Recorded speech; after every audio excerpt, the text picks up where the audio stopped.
क्या आपने कभी सोचा है एक ऐसा देश जिसका नाम एक नदी से पड़ा हो, जिसे अलग अलग सभ्यताओं ने अलग अलग नाम दिए हों और जिसकी पहचान तलवार से नहीं ज्ञान से बनी हो। ये कहानी है भारत की। उत्तर में बर्फ से ढका हिमालय, दक्षिण में अथाह समुद्र और बीच में बहती पवित्र नदियां। ये वही भूमि है जिसे प्राचीन ग्रंथों में भारतवर्ष कहा गया। महाकाव्यों और पुराणों के अनुसार ये देश भरत नामक प्राचीन कबीले से जुड़ा था, इसीलिए इस भूमि को भारतवर्ष कहा गया और यहाँ रहने वाले कहलाए भारतीय, अर्थात भरत की संतान। प्राचीन भारतीय अपने देश को जम्बू द्वीप कहते थे, जामुन के वृक्षों से भरी हुई पवित्र धरती। लेकिन समय बदला, सभ्यताएं आईं और नाम भी बदलते चले गए। पश्चिम से आए ईरानी लोगों ने सिंधु नदी को कहा हिंदू। धीरे धीरे यही नाम पूरे देश के लिए इस्तेमाल होने लगा। यूनानियों ने इसे कहा इंदे, अरबों ने कहा हिंद। मध्यकाल में ये बन गया हिंदुस्तान और अंग्रेजों की भाषा में यही नाम बदलकर हो गया इंडिया। एक ही देश लेकिन अनेक नाम। भारत की धरती सिर्फ नामों में नहीं, संस्कृति में भी विविध है। बीच में खड़ी विंध्य पर्वतमाला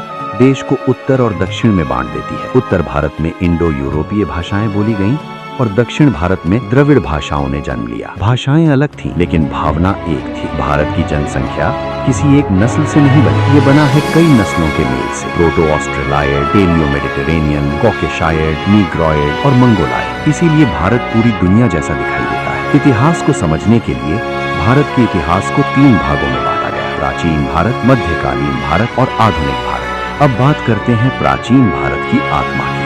जब दुनिया के कई हिस्सों में युद्ध और हिंसा थी, तब भारत में ज्ञान और दर्शन जन्म ले रहा था। भारत का सबसे प्राचीन ग्रंथ है वेद। वेदों का संकलन महर्षि कृष्ण द्वैपायन वेद व्यास ने किया। वेद हमें सिखाते हैं वसुधैव कुटुंबकम, अर्थात पूरी पृथ्वी एक परिवार है। वेद 4 हैं: ऋग्वेद, यजुर्वेद, सामवेद और अथर्ववेद। इनमें सबसे प्राचीन है ऋग्वेद। ऋग्वेद में 10 मंडल हैं, हजारों सूक्त हैं और हजारों ऋचाएं हैं। यही हमें मिलता है विश्वामित्र द्वारा रचित पवित्र गायत्री मंत्र। और इसी ऋग्वेद के पुरुष सूक्त से 4 वर्णों की कल्पना सामने आती है: ब्राह्मण, क्षत्रिय, वैश्य और शूद्र। ये इतिहास सिर्फ किताबों में नहीं है, ये हमारे संस्कारों में है, हमारी भाषा में है, हमारी सोच में है। ये कहानी अतीत की नहीं, ये हमारी पहचान की कहानी है। क्योंकि भारत सिर्फ एक देश नहीं है, भारत एक सभ्यता है।